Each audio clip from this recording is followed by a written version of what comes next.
Last class में हम discuss कर रहे थे कि व्यक्ति किसी भी उम्र से कृष्ण भावनामृत में आया हो, मतलब किसी भी उम्र में उसको भक्तों का संग प्राप्त हो जाए, उसे मालूम चल जाए जीवन का उद्देश्य क्या है, तो उसको इस बात पर चिंता नहीं करनी चाहिए। अरे, मैं 5 वर्ष का था या मैं जब बच्चा था तब से मैं भक्ति नहीं क्यों नहीं कर पाया, मैं तब से भक्ति नहीं कर पाया तो अब भी मैं भक्ति नहीं कर पाऊंगा। ऐसा नहीं है। जिस भी वक्त जिस भी क्षण व्यक्ति को मालूम चले तभी से उसे भक्ति में लग जाना चाहिए। यद्यपि प्रहलाद केवल 5 वर्ष के थे, किंतु ज्ञान में उन्नत होने के कारण वे अपने सहपाठियों को सम्यक उपदेश दे रहे थे। क्यों? क्योंकि वे अपने गुरु महाराज से सुने थे। तो जो अपने गुरु महाराज से वे सुने थे वे यथावत आगे बता रहे थे।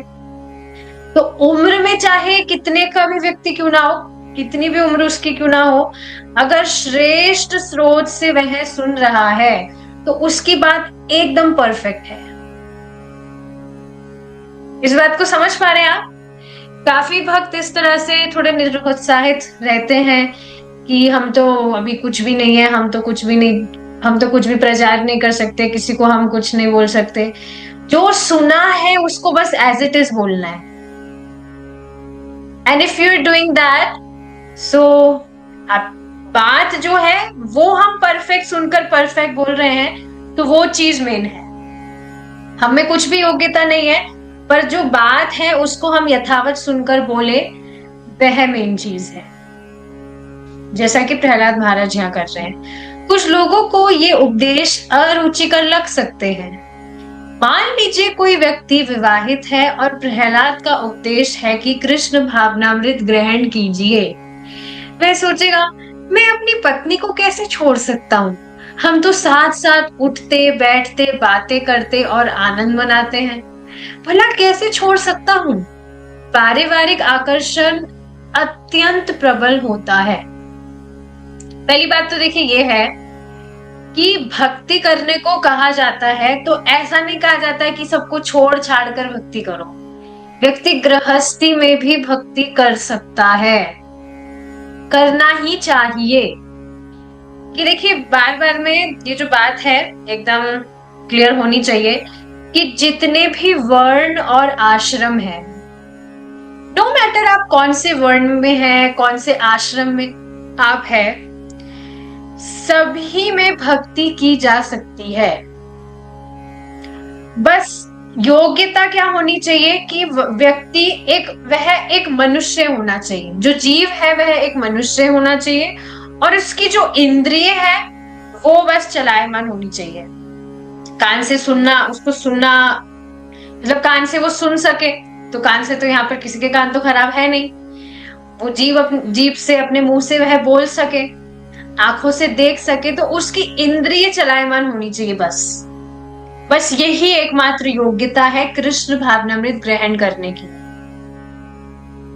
लेकिन आप देखेंगे अक्सर लोग कहते हैं कि अरे हम तो गृहस्थी में हैं, हम कहाँ, हमारे लिए थोड़ी है भजन वजन।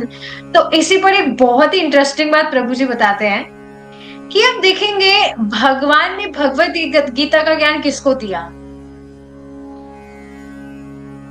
किसी ब्रह्मचारी को भगवान ने गीता का ज्ञान नहीं दिया, अर्जुन को। क्या अर्जुन ब्रह्मचारी थे? He was also a गृहस्था, और उनकी तो वाइफ भी एक से ज्यादा ही थी, इज इट नॉट? और कितनी रेस्पॉन्सिबिलिटीज थी, क्योंकि आखिरकार वे राजकुमार थे।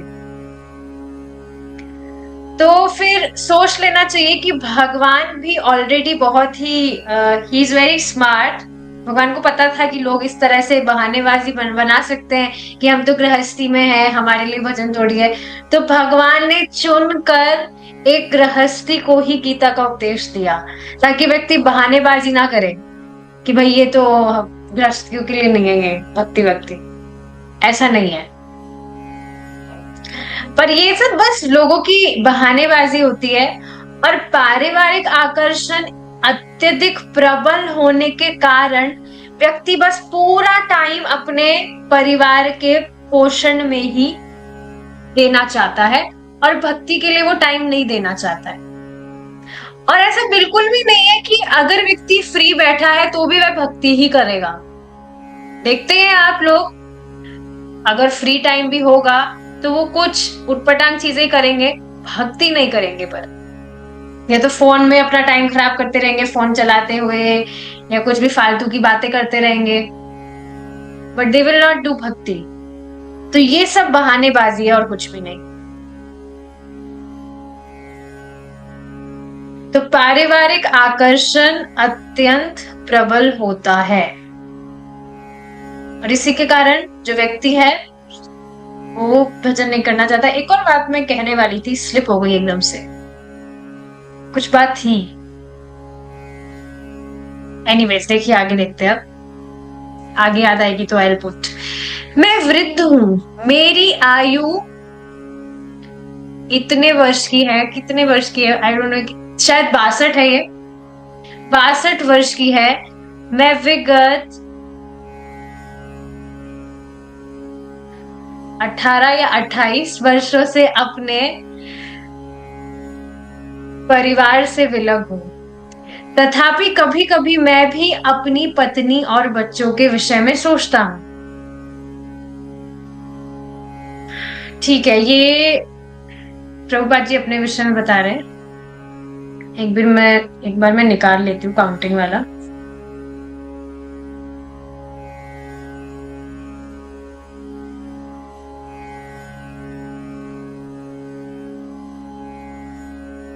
ठीक है, तो ये है 72, नॉट 62।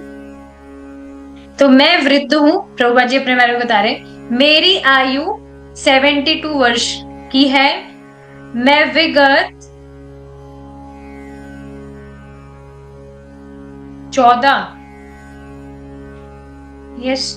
है, 24 वर्षों से अपने परिवार से विलग हूं। नहीं, 14 वर्षों से अपने परिवार से विलग हूं, तथापि कभी कभी मैं भी अपनी पत्नी और बच्चों के विषय में सोचता हूं। यह स्वाभाविक है, किंतु इसका अर्थ यह नहीं है कि मुझे वापस जाना होगा। यह ज्ञान है। जब मन इंद्रिय तृप्ति के विचारों में मग्न होता है तो यह समझना चाहिए कि यह मोह है।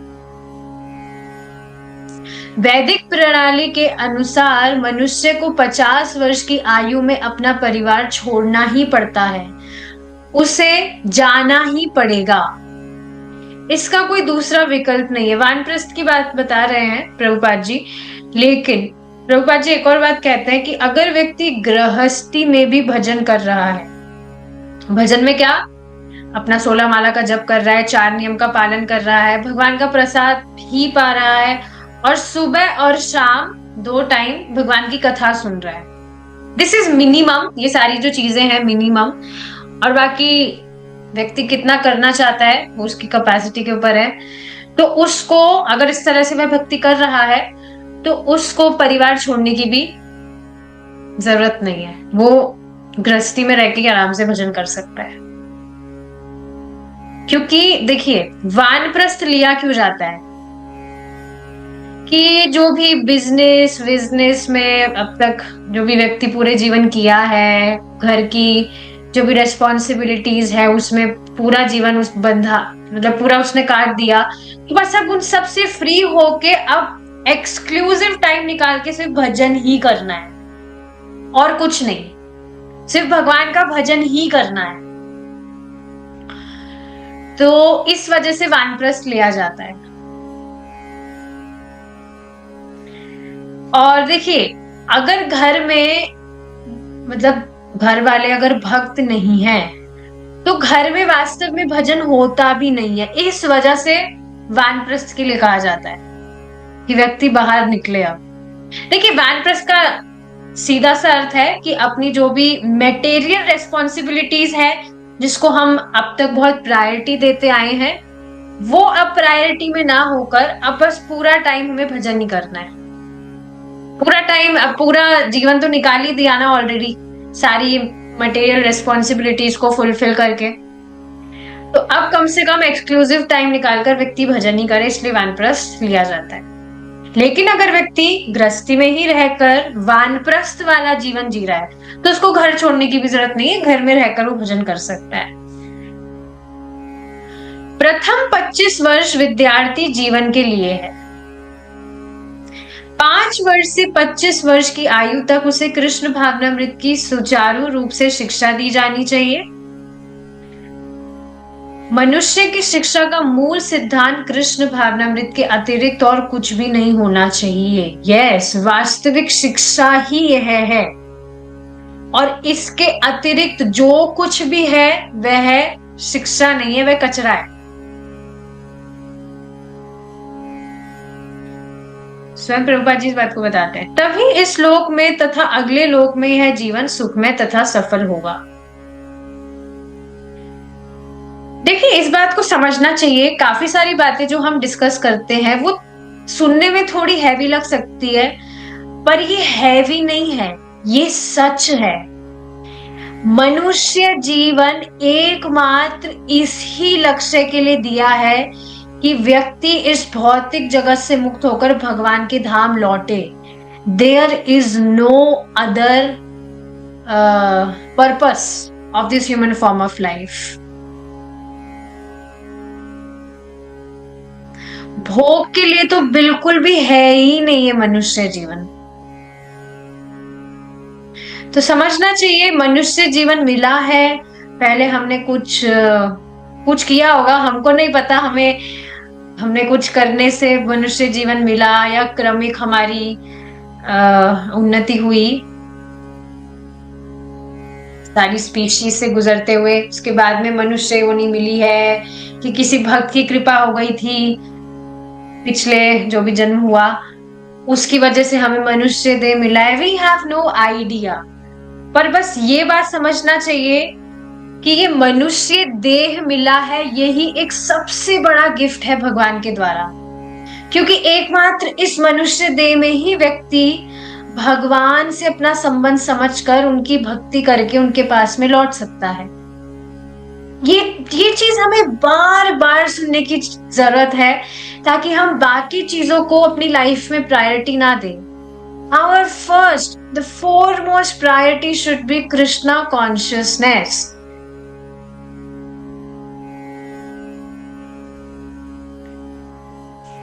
तभी व्यक्ति का जीवन सुखमय और सफल होगा। और अगर वह ऐसा नहीं करता है तो इसका ऑपोजिट होगा।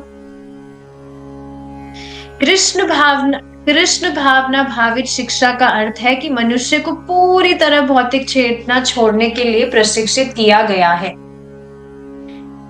यही सम्यक कृष्ण भावनामृत है। किंतु यदि कोई विद्यार्थी कृष्ण भावनामृत के सार को ग्रहण नहीं कर पाता तो उसे सुयोग्य पत्नी से विवाह करने और शांतिपूर्ण गृहस्थ जीवन बिताने की अनुमति दी जाती है। तो अब इसमें अलग अलग वर्ण आश्रम की बात की जा रही है, अलग अलग आश्रमों की, कि अगर कोई व्यक्ति पूरा जीवन विद्यार्थी मतलब कि ब्रह्मचारी के रूप में नहीं रह पाता है तो उसे सुयोग्य पत्नी से विवाह करने और शांतिपूर्ण गृहस्थ जीवन बिताने की अनुमति दी जाती है। लेकिन गृहस्थ जीवन बिताने की अनुमति दी जाने का मतलब ये नहीं कि सिर्फ अब गृहस्थी ही रहे, मतलब बस अब हमारी गृहस्थी है और भजन वजन कुछ नहीं, ये बात नहीं कही जा रही। क्योंकि उसे कृष्ण भावनामृत के मूल सिद्धांतों का प्रशिक्षण दिया जा चुका होता है, इसलिए वह इस भौतिक जगत में नहीं फंसेगा। यस, यहाँ पर क्या बात बताई जा रही है, 5 से लेकर 25 वर्ष तक, 20 वर्ष तक उसे ट्रेनिंग प्राप्त हुई है। तो अब 20 वर्ष तक उसे ट्रेनिंग प्राप्त हुई है कि मनुष्य जीवन क्यों मिला है, कृष्ण भावनामृत क्या है, तो कैसे गृहस्थ आश्रम में प्रवेश करने के बाद में वह भोगी हो सकता है? It is next to impossible. आप देखिए ना, जब भक्त भक्ति में आने से पहले, शादी जैसे गृहस्थ आश्रम में प्रवेश करने से पहले भी भक्ति में आ जाता है, कुछ 1-2 साल भी जम के भजन करता है, जम के मतलब नियमित रूप से भक्तों के संग में, तब भी कितना परिवर्तन आता है। स्पष्ट, मतलब उसको मालूम चलता है कि हाँ, ये मनुष्य जीवन भोग के लिए तो बिल्कुल भी नहीं है। तो इवन आफ्टर एंटरिंग इनटू गृहस्थ आश्रम, he can never be a भोगी, कि उसको पता है कि मनुष्य जीवन भोग करने के लिए नहीं है। तो अब 20 वर्ष, 5 से लेकर 25 वर्ष तक किसी को ट्रेनिंग मिली हो तो आप बताइए, वो तो कभी भी इस तरह का आचरण कर ही नहीं सकता है। तो ये बात बताई जा रही है कि इसे कृष्ण भावनामृत के मूल सिद्धांतों का प्रशिक्षण दिया जा चुका है, इसलिए वह इस भौतिक जगत में नहीं फंसेगा, because he is very much aware कि उसको क्या करना है, भगवान की भक्ति करनी है। जो व्यक्ति सादा जीवन बिताता है, सदा जीवन और उच्च विचार, सिंपल लिविंग, हाई थिंकिंग, वह पारिवारिक जीवन में भी कृष्ण भावनामृत में प्रगति कर सकता है। लेकिन आप देखिए आजकल लोग क्या कर रहे हैं, सिंपल थिंकिंग, हाई लिविंग, बिल्कुल छोटा सोच रहे हैं और बहुत अपने कंफर्ट्स, मटेरियल कंफर्ट्स, पोजेशंस बढ़ा रहे हैं और सोच रहे हैं हम उससे सुखी हो जाएंगे।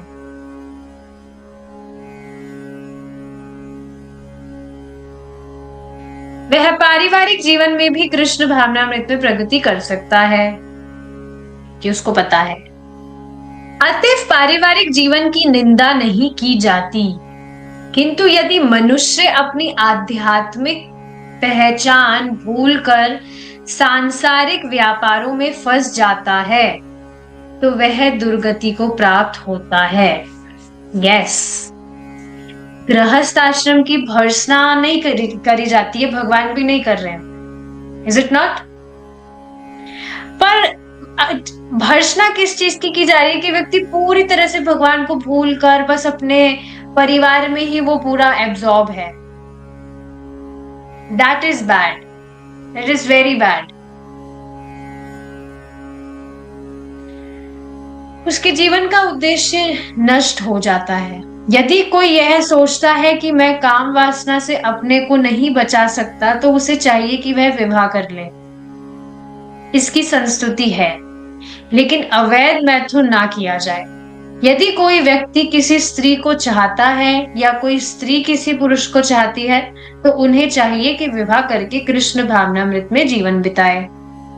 जो व्यक्ति बचपन से ही कृष्ण भावनामृत में प्रशिक्षित किया जाता है, भौतिक जीवन शैली के प्रति स्वभावतः उसकी रुचि कम हो जाती है, क्योंकि यह भक्ति का प्रभाव है।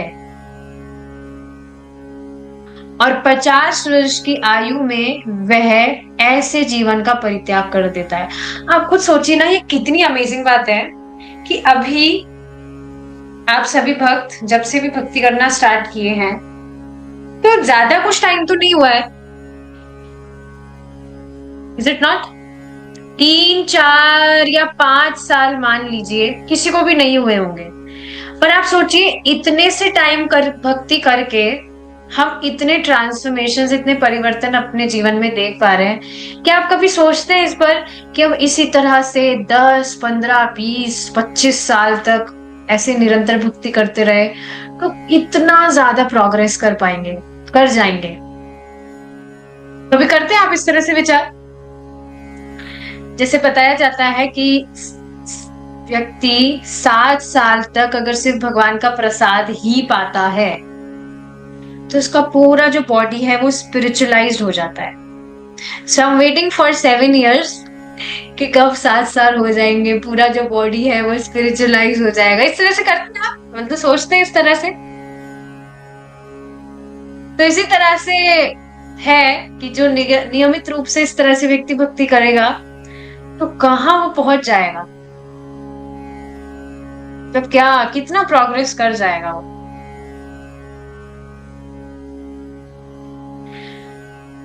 तो यस, वह किस तरह परित्याग करना शुरू करता है?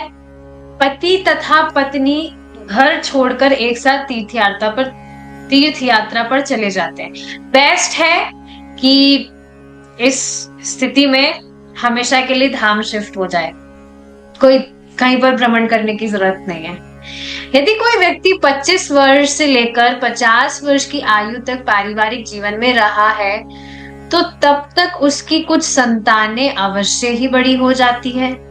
इस तरह 50 वर्ष की आयु में पति अपने पारिवारिक मामले अपने गृहस्थ जीवन बिताने वाले पुत्रों में से किसी को सौंपकर अपनी पत्नी के साथ पारिवारिक बंधनों को भुलाने के लिए किसी तीर्थ स्थान की यात्रा पर जा सकता है। जब वह पुरुष पूरी तरह विरक्त हो जाता है तो वह अपनी पत्नी से अपने पुत्रों के पास वापस चले जाने के लिए कहता है और स्वयं अकेला रह जाता है। यही वैदिक प्रणाली है। हमें क्रमशः आध्यात्मिक जीवन में उन्नति करने के लिए अपने आप को अवसर देना चाहिए। तो ये वानप्रस्थ का आप समझ रहे हैं, लेकिन हमने एक बात ये भी डिस्कस की कि अगर गृहस्थी में व्यक्ति अच्छे से भक्ति कर रहा है तो उसके घर छोड़ने की भी जरूरत नहीं है। और एक और बात मुझे याद आ रही है, प्रभु जी को एग्जाम्पल बता रहे थे। कोई माता जी आई थी प्रभु जी के वहां पर कथा में, तो वो बता रही थी कि हम अब वानप्रस्थ में एंटर कर गए, लाइक वी आर वानप्रस्थीज नाउ। लेकिन बहुत ही हास्यास्पद बात थी, वो जो माता जी थी वो अभी भी जिस तरह से एक जो मेटेरियल व्यक्ति होता है, मेटेरियल व्यक्ति मतलब जो अपने देह को, मतलब देहात्म बुद्धि, मतलब अपने देह को, मतलब उन माता जी ने मेकअप वेकअप कुछ किया हुआ था, लिपस्टिक वगैरह लगाई हुई थी एंड कुछ फैंसी सा कुछ पहना हुआ था। तो देखिए ये बात समझना चाहिए, ये बात हमने कल भी डिस्कस की थी, that it is very very important, very very essential and crucial कि भक्तों का आचरण अच्छा होना चाहिए।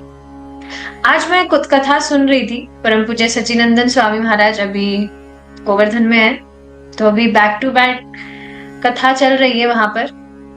तो उसमें बताया जा रहा था कि आप देखेंगे भगवान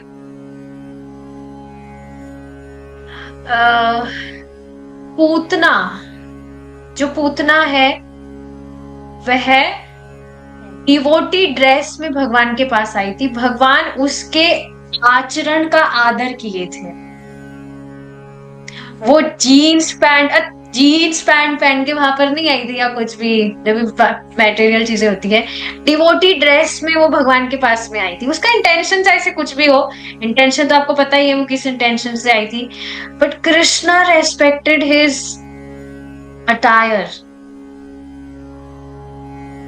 तो ये बिल्कुल भी नहीं सोचना चाहिए कि हाँ हम माला जप कर रहे हैं, प्रसाद पा रहे हैं, हम सारी चीजें कर रहे हैं, कथा सुन रहे हैं। पहली बात, जो नियमित रूप से कथा सुन रहा है, नाम जप कर रहा है, स्पेशली कथा सुन रहा है, तो अपने आप ही ये जो देह को सजाने वाली चीजें वो अपने आप ही गायब हो ही जाती है। पर ये बात हमेशा ध्यान रखना चाहिए कि मतलब हमारा जो अटायर है वो बहुत ही, अभी हमने पढ़ा ना, सादा जीवन उच्च विचार, एकदम सिंपल होना चाहिए। बहुत सुंदर बात परम पूज्य राधा गोविंद महाराज बता रहे थे पर कि भक्त को इस तरह से अपना अटायर रखना चाहिए। अटायर मतलब वेशभूषा, कि सामने वाले व्यक्ति को देखते ही भगवान कृष्ण का स्मरण हो। किसी भी व्यक्ति को जो भक्त है उसको देखते ही उसको भगवान का स्मरण हो। और आप देखिए ना, क्या जो भक्त हैं इस तरह से, मतलब जो भी उनका डिवोटी ड्रेस होता है, तिलक विलक लगा के, कंठी वंठी पहनकर, एकदम देवता की तरह नहीं लगते? प्रभु जी बता रहे थे एक बार इस चीज को। तो ये बहुत ज्यादा मैटर करता है। ऐसा नहीं सोचना चाहिए कि यस वी आर चांटिंग हरे कृष्णा, प्रसाद हम पा रहे हैं, हम इस्कॉन डिवोटी हो गए हैं, बट अभी भी हम मेकअप, हमारे मतलब प्रभु जी तो कुछ मेकअप नहीं करते हैं, बट ये ऐसा भी हमारी अगर बुद्धि मेकअप वगैरह में है, so this is not good. ये हमारी देहात्म बुद्धि को ही बढ़ाता है। बार बार में बस हम अपने आप को देखते रहते हैं कि हम कैसे लग रहे हैं, हम अच्छे तो लग रहे हैं ना, हम ऐसे तो है ना, वैसे तो है ना। कितना टाइम खराब होता है इन सब चीजों में।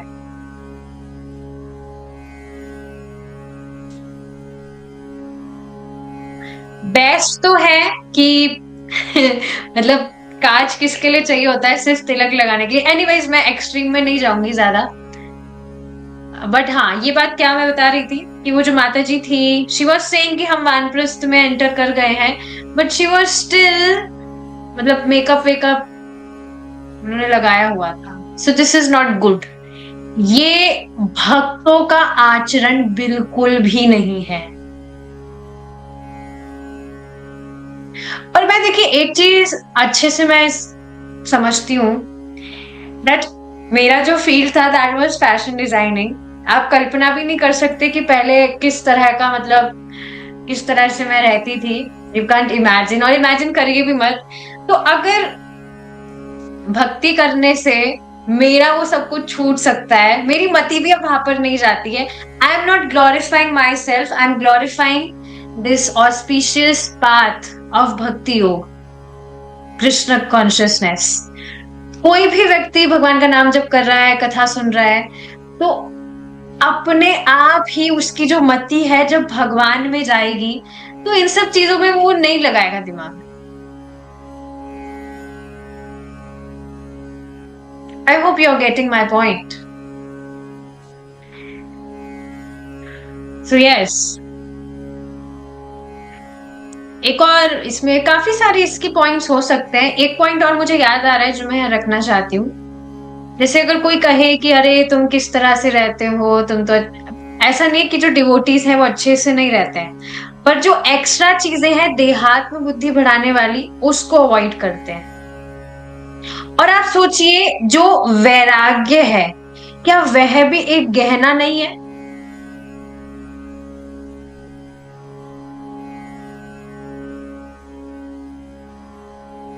Just ponder on this point. क्या वैराग्य एक गहना नहीं है?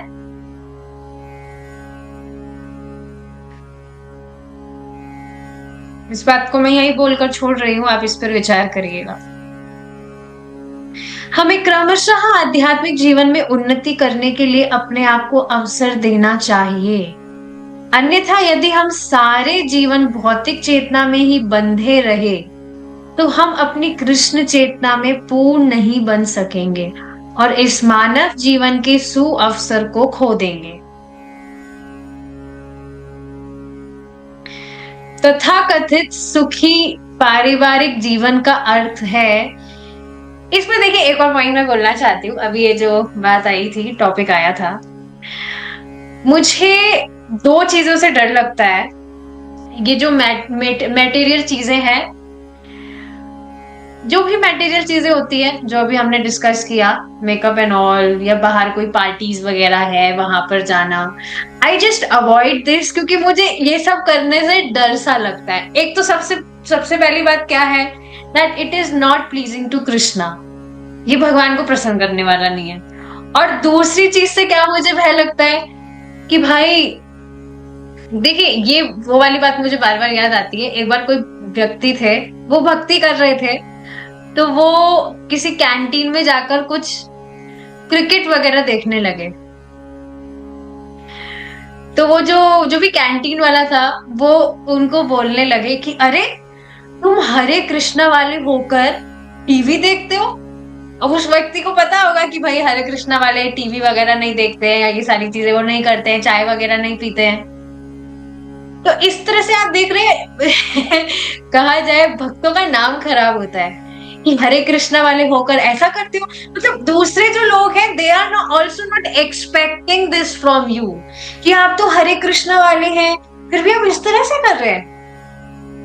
मतलब उनकी नजरों में भी आपके लिए एक अलग ही छवि है, सम्मान है कि नहीं, ये लोग डिफरेंट है, ये हमारे हमारे में मिक्स मैच नहीं है, ये लोग डिफरेंट है।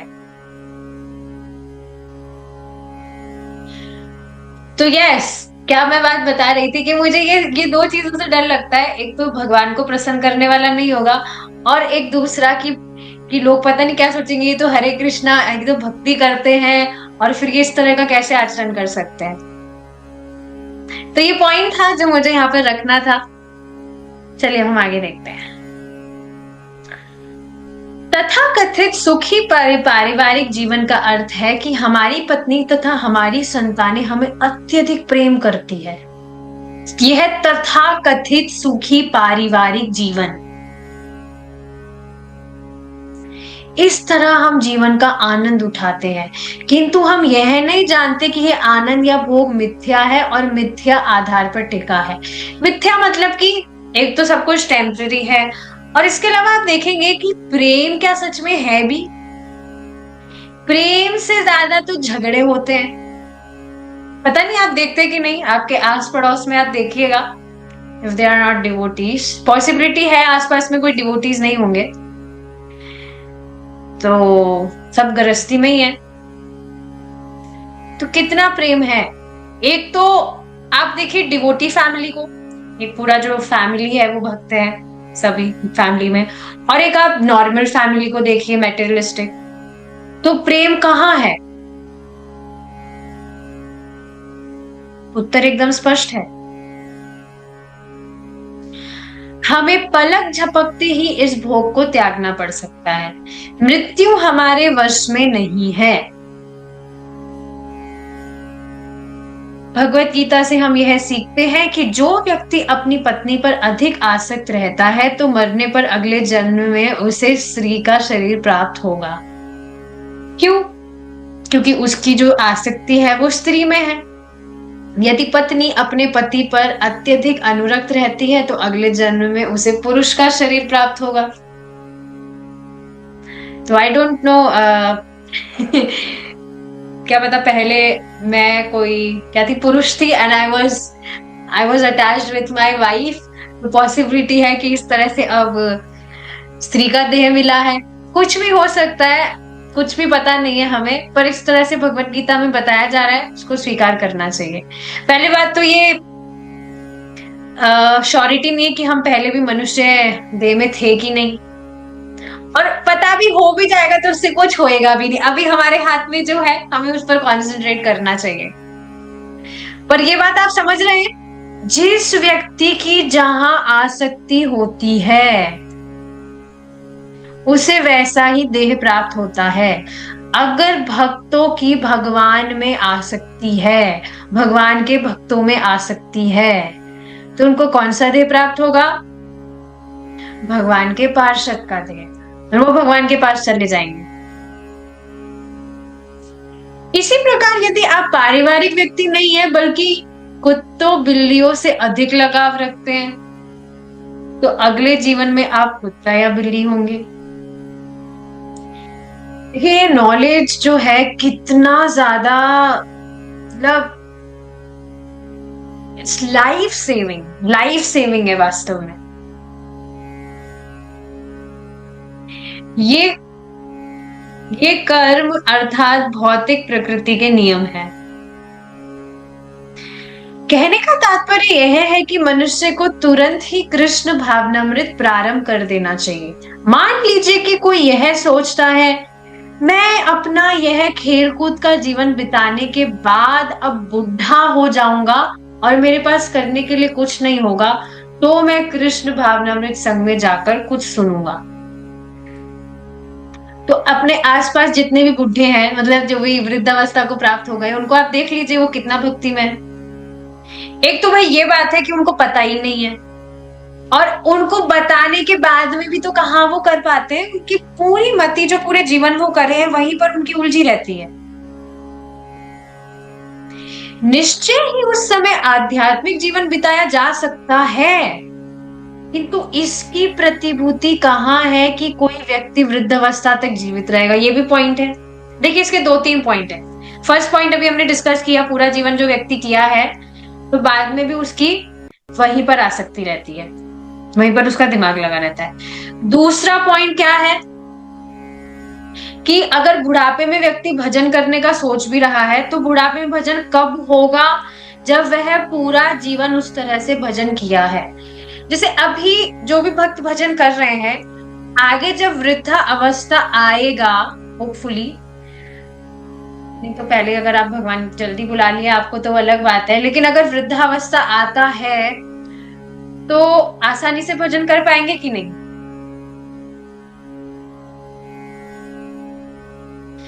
बल्कि हो सकता है कि कुछ भक्त तो इंतजार कर रहे हो कि मतलब जल्दी से टाइम थोड़ा कटे, अभी जिस भी सो कॉल्ड रिस्पॉन्सिबिलिटीज में हम फंसे हैं उससे हम निकले, ताकि बस भजन ही करें और कुछ भी काम ना रहे। और तीसरा पॉइंट यहाँ पर क्या बताया जा रहा है कि क्या गारंटी है कि वृद्धावस्था तक जीवित रहेगा ही। देखिए, ये बात अगर हम किसी सामान्य व्यक्ति को कहें ना, तो वो उल्टा और बोलते हैं। इनकेस आपने बोला हो तो कि हाँ तुम तो हमें अभी ही मार दो, हम तो अभी मर जाते हैं। भाई, मारने की बात नहीं हो रही है, पर लोगों में विवेक नहीं है कि वो इस तरह से सोचे।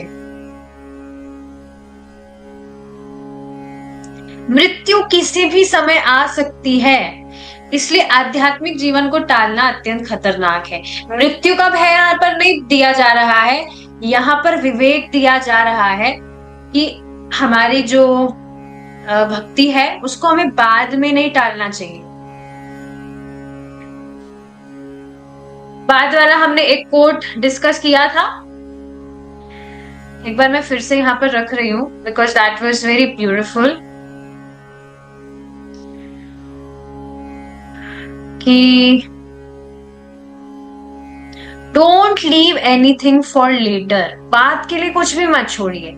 Letter the coffee gets cold, later you lose interest, later the day turns into night, later people grow up, later people grow old, later life goes by, later you regret not doing something when you had the chance।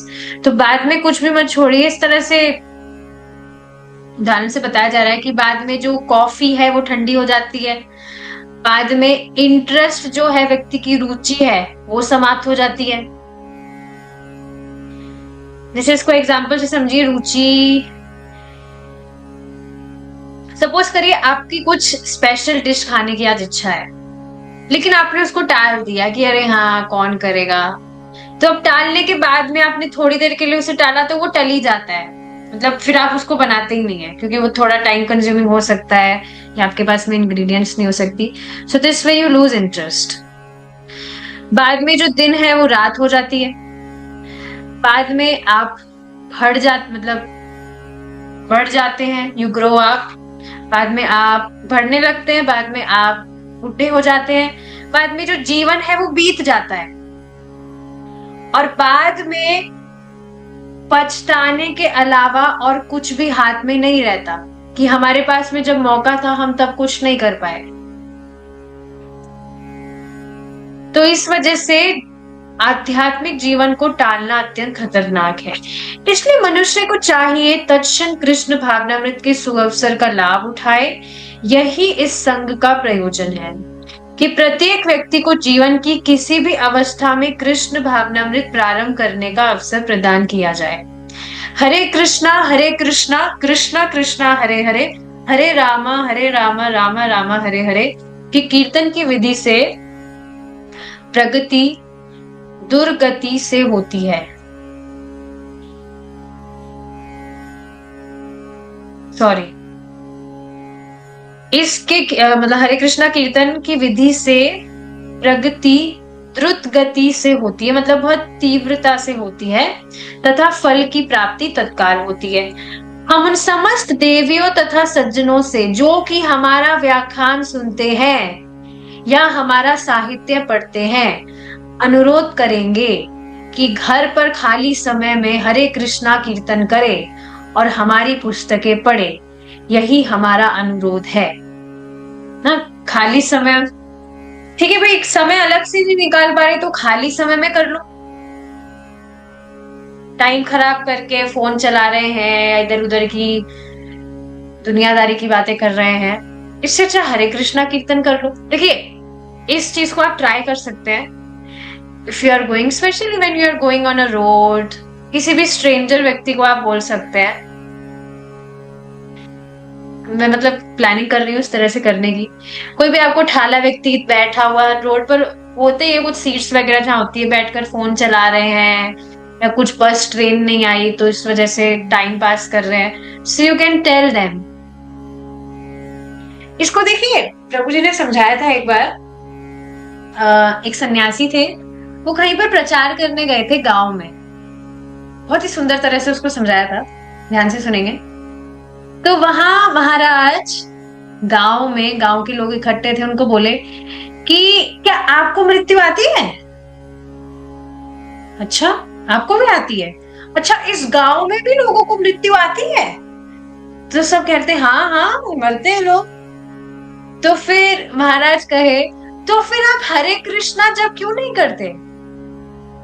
जब यहाँ पर भी सबको मृत्यु आती है तो भजन करना चाहिए कि नहीं? तो इस तरह से आप ट्राई कर सकते हैं। कोई भी आपको ढाला व्यक्ति दिख रहा है, बैठा है, वो कुछ भी काम नहीं कर रहा है, आप बोलना जानते हैं, हरे कृष्ण महामंत्र जानते हैं, तो आप इसका चैंटिंग क्यों नहीं करते हैं? आपको बहुत मतलब यू कैन, फिर उसको उनको आप बता सकते हैं जो भी बेनिफिट्स हैं। इस तरह से यू कैन ट्राई। अगर वो नहीं भी करता है, कम से कम आपने उसको संपर्क तो दिया, क्योंकि आपसे पहले उसके जीवन में कोई और व्यक्ति ऐसा नहीं हुआ होगा जिसने उसको बताया होगा। Just highlight this line. आप उसको भगवान की भक्ति के विषय में बता रहे हैं, महामंत्र के विषय में बता रहे हैं। आपसे पहले कोई भी व्यक्ति इस तरह से आकर उसको नहीं बोला होगा, तो पॉसिबिलिटी है कि उसके दिमाग में चमके, हाँ बात तो सही कह रहा है, जानवर तो हरे कृष्णा नहीं कर सकता है। वी डोंट नो कि भगवान कब किसकी बुद्धि कब पलट दे। तो और अगर हम उसमें माध्यम बन सके तो ये भगवान की कृपा होगी कि नहीं? तो यही हमारा अनुरोध है। हमें विश्वास है कि आपको यह विधि अत्यंत सुखकर तथा प्रभावशाली लगेगी। मैंने रिसेंटली ट्राई किया था। एक व्यक्ति थे, I went to take flowers for Krishna. तो एक व्यक्ति मतलब वो चल रहे थे रास्ते में ही, अपना बैग लेकर शायद अपने काम पर जा रहे थे, तो कानों में पता नहीं कुछ सुनते हुए वो जा रहे थे। मैं मेरा चैंटिंग करते करते जा रही थी, तो मेरे दिमाग में आया चलो इनको बताते ही हैं। कभी मैंने ट्राई नहीं किया कि कोई व्यक्ति इस तरह से चल रहा है तो उससे मैं इस तरह से बात करके बोलूं। So I just stopped him and asked him, आप भगवान कृष्ण को जानते हैं? तो बोले हाँ, उनको कौन नहीं जानता है, उनको तो सभी जानते हैं। तो मैंने उनको कहा कि अच्छा, आप हरे कृष्ण महामंत्र भी जानते हैं? तो बोला हाँ जानता हूँ, पर आई वॉज नॉट श्योर वो जानते थे कि नहीं। तो मैंने उनको कहा कि आप इसका चैंटिंग करा करिए। मुझे जब से मिला है मैं तो बस करती हूँ और मुझे इतना अच्छा लगता है, आई फील वेरी हैप्पी। आपको भी बहुत अच्छा लगेगा, आप करके देखिएगा। आप भगवान कृष्ण को जानते हैं, उनमें विश्वास रखते हैं, तो मेरी बात मान के आप जरूर करिएगा। उन्होंने कहा हाँ हाँ, आपकी आज्ञा हम जरूर मानेंगे, हम करेंगे, मुझे पता है भक्ति करने से शांति मिलती है। मैंने कहा हाँ, अभी आप क्या सुन रहे हैं कानों में? तो हंसने लगे कि अभी तो अभी तो होली का ही चल रहा है अभी। मैंने कहा कि आप हरे कृष्णा कीर्तन सुना करिए, आपको बहुत अच्छा लगेगा। तो इस तरह से यू कैन टेल पीपल। अब मुझे नहीं पता वो उन्होंने किया होगा कि नहीं किया होगा, और मैं उनका नंबर तो नहीं मांग सकती थी, थोड़ा खराब लग सकता था। But yes, I was just thinking कि उनके जीवन में पहले कोई व्यक्ति शायद नहीं होंगे जो इस तरह से उनको बताए होंगे। कम से कम उनको संपर्क तो मिला, उनको पता तो लगा कि हरे कृष्ण महामंत्र भी कुछ होता है। और आप कुछ ऐसी लाइन्स उनको बोलिए जो उनके दिमाग में छपे। जैसे मैंने उनको कहा था कि आपको पता है लोगों को पता ही नहीं है कि हरे कृष्ण महामंत्र इतना मैजिकल है कि इसको जो भी व्यक्ति करता है कि जीवन की सारी प्रॉब्लम्स बस अपने आप ही गायब ही हो जाती है। लोगों को पता नहीं है, इस वजह से वो करते नहीं है। पर जिनको पता है, आप देखेंगे वो करते ही है। तो आपको पता लगा है तो आप भी करिएगा। सो इस तरह से you can try to preach. Always remember, our intention is to please Krishna, and Krishna is always pleased with our efforts. जो भी एफर्ट हम लगा रहे हैं एक जीव को भगवान से जोड़ने के लिए, कृष्णा रियली अप्रिशिएट दैट। ठीक है, इसी से हमारा जो थर्ड चैप्टर है of the book transcendental teachings of Prahlad Maharaj वो यहाँ पर कंप्लीट होता है। And thank you so much for joining. We will start with our next chapter in our next class. It's Krishna's birthday. Hare Krishna. Jai Srila Prabhupada.